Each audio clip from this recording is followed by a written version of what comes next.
Estas semanas han circulado notas en los medios a nivel internacional y en Roma de una posible renuncia del Papa Francisco por motivos de salud. ¿Es real que el Papa esté grave e imposibilitado para continuar gobernando la Iglesia? ¿O son campañas para debilitar su pontificado? ¿Quién o quiénes están detrás de este acoso mediático? La posible renuncia de Francisco por motivos de salud, aquí, en Sacro y Profano. Desde hace algunas semanas, en medios italianos e internacionales, se divulgan especulaciones sobre la posible renuncia de Francisco al pontificado de la Iglesia Católica. El motivo estaría ligado a las condiciones de salud del Papa. Desde principios de mayo, el Papa de 85 años utiliza una silla de ruedas o un bastón, debilitado por un fuerte dolor en la rodilla derecha. Debido a la dificultad para trasladarse, el Papa Francisco aplazó su viaje a África a principios de julio, lo cual alimentó diversos rumores sobre una posible dimisión. Pero los expertos advierten que no hay que darla por sentado. Los diversos detractores del pontificado del Papa Francisco reciclan la hipótesis de una posible renuncia por motivos de salud. Y van más allá, conjeturan la realización de un próximo cónclave y se interrogan cuál podría ser el futuro próximo de un papa. En 2014, el propio pontífice contribuyó a alimentar la hipótesis al considerar que la renuncia al pontificado de Benedicto XVI había abierto una puerta cuando las condiciones físicas decrecen. Sin embargo, el mismo pontífice ha declarado que continuará al frente de la Iglesia, que no piensa renunciar, y bromeó diciendo que para conducir la vida de la Iglesia no necesita su rodilla. Bienvenidos a Sacro y Profano. Durante siglos se impuso un dicho que decía: el Papa no enferma hasta que muere. Las enfermedades de los papas eran guardadas como secretos de Estado, estaban encapsuladas. Así sucedió, por ejemplo, con el cáncer de Juan XXIII o la artritis múltiple de Pablo VI. Sin embargo, todo esto cambió con el mediático Juan Pablo II. Vimos su deterioro físico desde 1993 hasta su muerte en 2005. Aquí parece que la edad y la vulnerabilidad física son armas políticas en este caso. Los rumores y las campañas son instrumentos de poder para mermar a un pontificado. Agradezco la presencia de María Luisa Aspe, historiadora. Muchas gracias por estar aquí, María Luisa. Nos van a ayudar a entender, y también a Guillermo Gazzanini para poder entender todo esto. Primero, Guillermo, ¿qué es lo que los medios han dicho? Es decir, de unas semanas para acá los medios están diciendo: el Papa ya no puede, el Papa está muy grave, el Papa está muy débil. ¿Qué es lo que han estado diciendo los medios? Las consecuencias de una dolencia del Papa en sus rodillas ha hecho que los medios especulen de alguna u otra forma que ya está cansado, débil, no puede gobernar. Verlo en silla de ruedas es impactante, evidentemente. Que un Papa tenga que apoyarse en el altar para subir y tener el báculo más que señal pastoral de un bastón de apoyo, igualmente impacta. Y esto hace que los medios comiencen con lo que vende. Se especula qué es lo que está pasando con el papado, y especialmente en un momento tan delicado que la Iglesia Católica está pasando a nivel universal, la reforma de la curia, lo que estamos viendo en estos momentos, ¿no? ¿Qué es lo que va a pasar con un pontífice que ha decidido llevar a la Iglesia a otros cauces? Se dice que el Papa está en una situación difícil por esta dolencia e incluso se empecinan a echar quinielas y ya corren las apuestas. ¿Quién es el bueno para sucederlo? Y sobre todo tener en cuenta que el Papa en esas condiciones pues ya no es capaz. Pero en la introducción tú lo decías bien, Bernardo, esto de los medios de comunicación no es nuevo, y quisiera ahondar con la doctora y contigo, con nuestro auditorio, lo que sucedía, por ejemplo, con León XIII. León XIII fue un pontífice que duró 93 años y se fue apagando poco a poco, pero se utilizaron los medios de comunicación para decir: el Papa no está enfermo, y fue el primer Papa que fue filmado para dar a conocer su condición de que estaba impecable cuando en realidad estaba muy enfermo, ¿sí? Y esto hace que los medios de comunicación se agarren para decir, esto puede pasar, en lugar de tener certeza de lo que puede suceder. Totalmente de acuerdo y es curioso cómo desde la operación en julio del año pasado estos rumores empezaron a ser cada vez mayores y ahora increíblemente el Washington Post y de ahí todo el mundo se agarró de unas semanas para acá. María Luisa Aspe, el Papa tiene 85 años, no es un jovencito, tiene el deterioro de toda persona de su edad. ¿Qué es lo que tiene el Papa realmente? Bueno, pues tiene 85 años. En diciembre cumple 86, primero que otra cosa. El Papa tiene un pulmón, ¿no? Y esto se sabe desde hace mucho. Tuvo una operación de cadera cuando era arzobispo de Buenos Aires y esta operación pues le pusieron una prótesis que muchos doctores que interpretan desde afuera dicen que eso le hace que el dolor en la rodilla sea peor, ¿no? Tuvo la operación del colon el año pasado y fuera de eso el Papa está bien. El Papa está bien, ha tenido que decir yo no gobierno con la rodilla ni con las piernas, sino con el cerebro y la posibilidad de comunicar y pues el Papa es capaz y tiene la posibilidad de seguir gobernando a la Iglesia, ¿no? Yo creo que habría que encontrar las razones de todo este boom mediático en otro lado que en la situación real, física del Papa Francisco. Yeah. Sí, indudablemente. Incluso el Papa desde septiembre en la radio española dijo, yo no sé de dónde vienen estos rumores, yo me siento bien y no voy a renunciar. Lo ha repetido varias veces, aunque también él ha colaborado con sus bromitas internas, ¿no? Sí. Con el episcopado dijo, renuncio antes de que me toquen, antes de que me operen, ¿no? Y eso también ha creado desconcierto. O los mensajes que ha hablado últimamente sobre el tema de la vejez, la importancia de la vejez, como que se interpreta, pero yo coincido contigo, va más allá incluso de los intereses de los medios. Sí. Y eso es lo que vamos a ver ahora. Sí. Así es que nos vamos a una pausa, analizamos la posible renuncia del Papa por motivos de salud, aquí, en Sacro y Profano.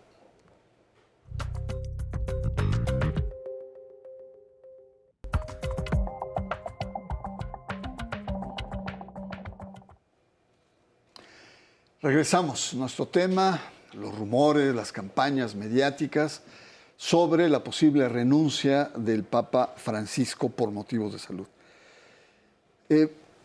Es evidente que hay malquerientes al interior, no solamente del Vaticano, de la Iglesia Católica, que han aprovechado esta vulnerabilidad o esta imagen, digamos, simbólica de un Papa doblado, sentado en una silla, usando bastón, para darle, ¿no? ¿Quiénes son esos malquerientes?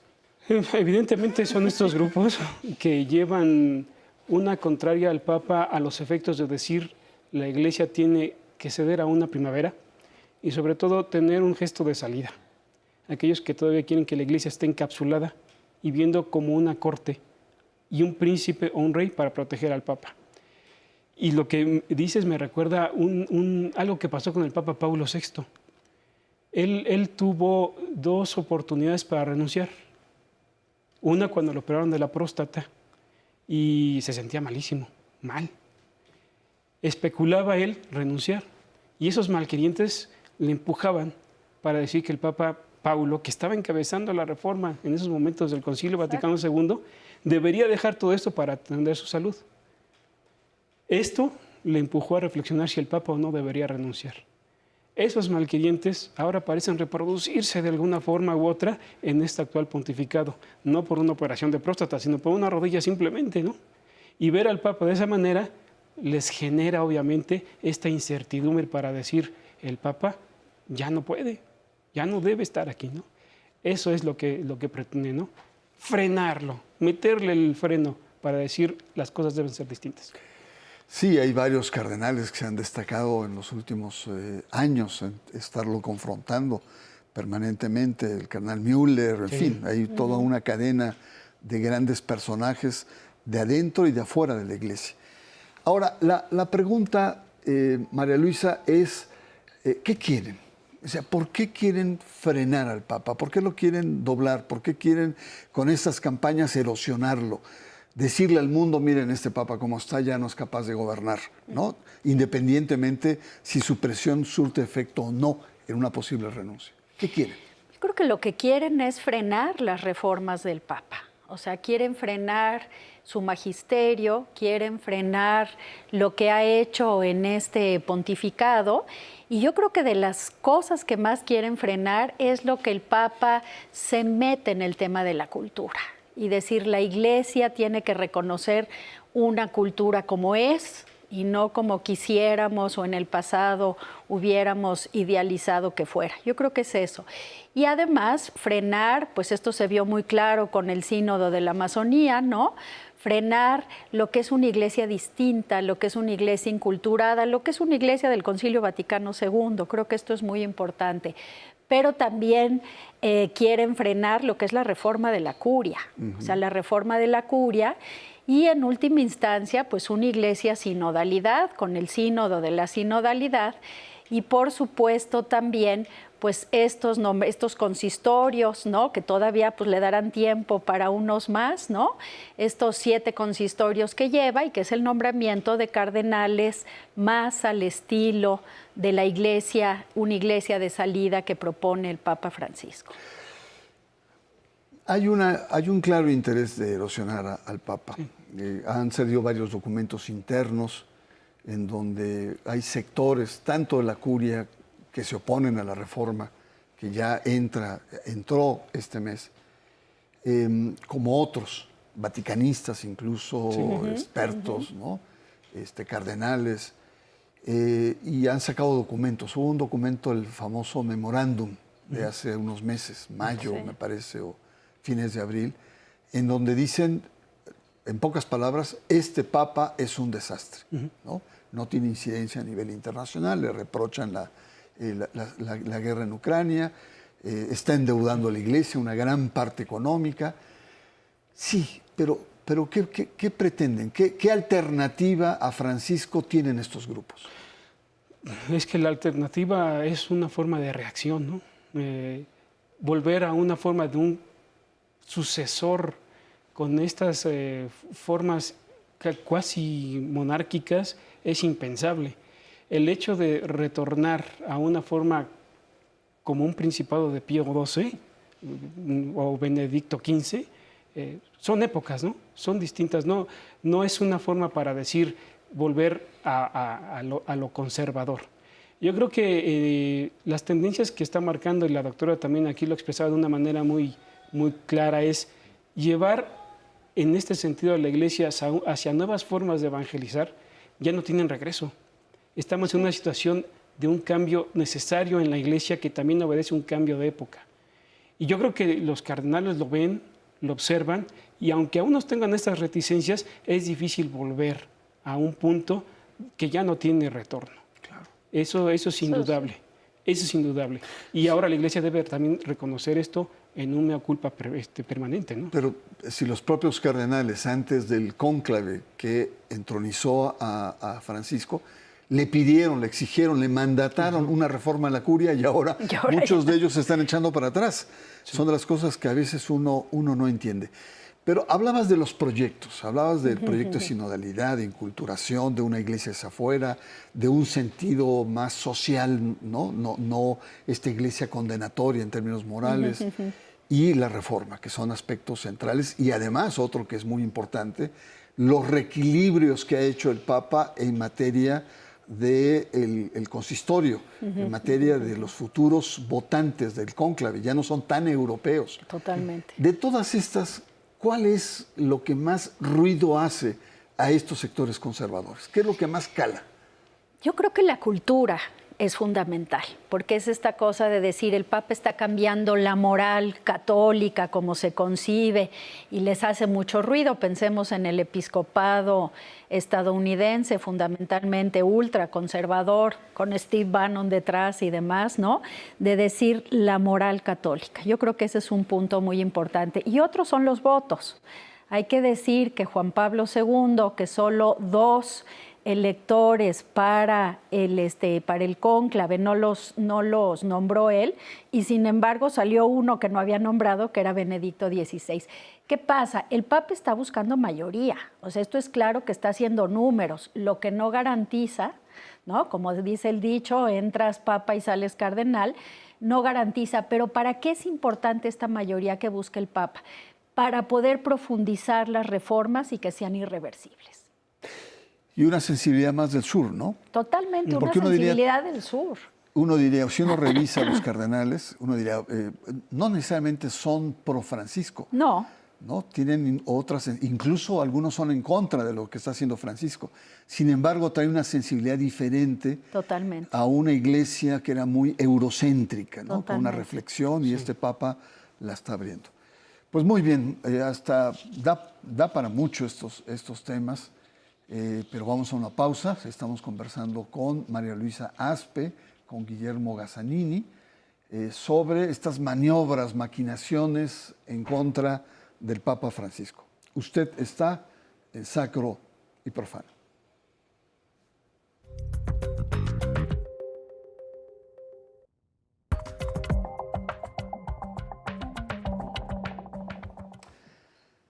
Llegamos a nuestro último bloque sobre este torbellino de intereses, de proyectos eclesiásticos, de guerra mediática en torno a la eventual renuncia que hemos visto aquí, poco probable, pero que está ahí sobre la agenda, sobre la mesa de la agenda, del Papa Francisco, por motivos de salud.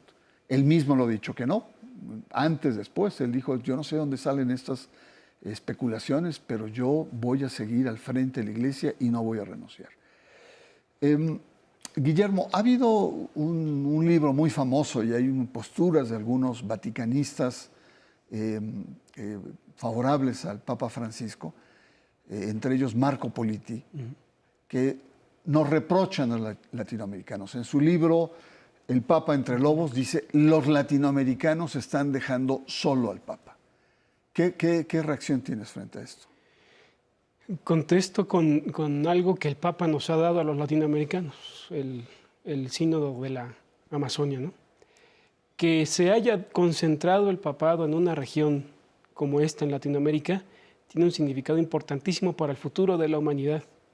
No solamente en cuestiones ecológicas, sino en lo que representa la Iglesia en estos momentos Latinoamérica, con todo este potencial histórico, el baluarte de fe, lo que nosotros conocemos en esta herencia cultural. Esa es la situación que el Papa nos ha planteado a todos los latinoamericanos. Y la pregunta sería también, ¿qué tanto lo hemos comprendido? ¿Qué tanto lo hemos asimilado? Y sobre todo, dispuesto a decir que un latinoamericano como nosotros estemos identificados con un Papa argentino, con un Papa latinoamericano.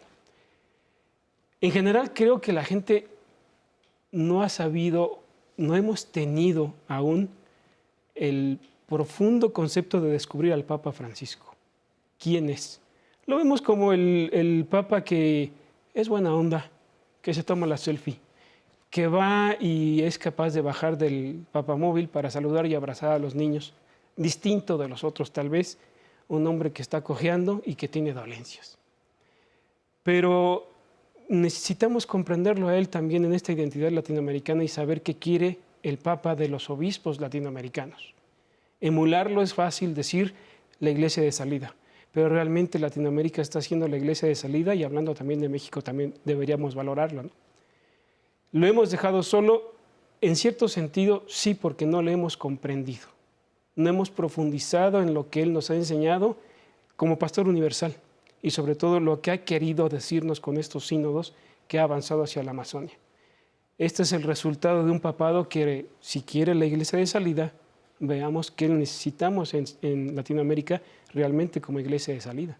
A pesar, Guillermo, que este Papa regañó a los obispos mexicanos en catedral y les dijo, quiero pastores, Sí. no quiero políticos que se suban al carro de los faraones. Exacto. ¿No? Clérigos de aeropuerto. Yo te preguntaría, ¿lo están entendiendo o no lo quieren entender al Papa? Los obispos sobre todo. En lo que conviene. En lo que conviene somos pro Francisco.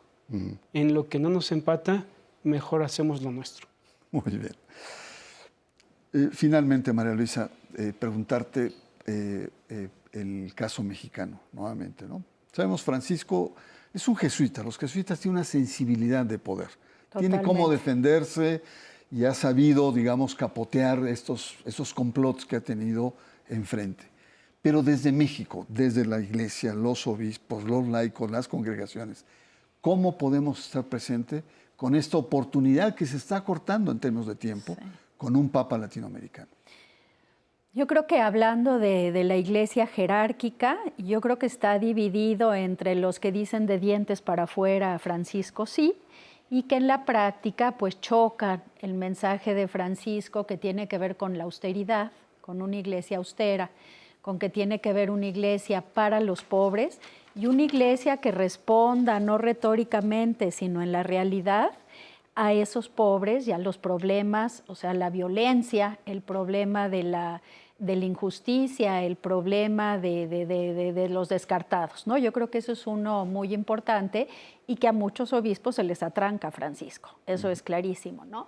Uno segundo, yo creo que tiene que ver con los movimientos laicales. Y hay cosas en los movimientos laicales que no cae bien de Francisco. O sea, cuando el Papa dice no se eternicen en los cargos, es mucho más fácil pensar el Papa va a renunciar y por eso no los dice, que decir no se eternicen en los cargos, cuando se ve que los movimientos laicales, ¿no? El de juventudes, pues tiene 50 años o mi edad, ¿no? Entonces, ya hay abuelos dirigiendo. Ya hay abuelos dirigiendo a los jóvenes como jóvenes. Ajá. Entonces eso creo que es muy importante. Y luego el vínculo con la política, ¿no?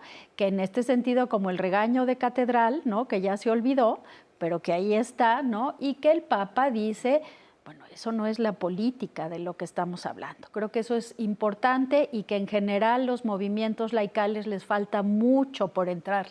Yo sí veo el apoyo en las congregaciones religiosas. Sí lo veo, me consta de los jesuitas, pero me consta de los dominicos, ¿no? Y que también están en apostolados de frontera, y me consta de los misioneros del Espíritu Santo, y me consta de los capuchinos, es decir, las congregaciones religiosas que están enraizadas en lo que es el sentir y los sufrimientos del pueblo.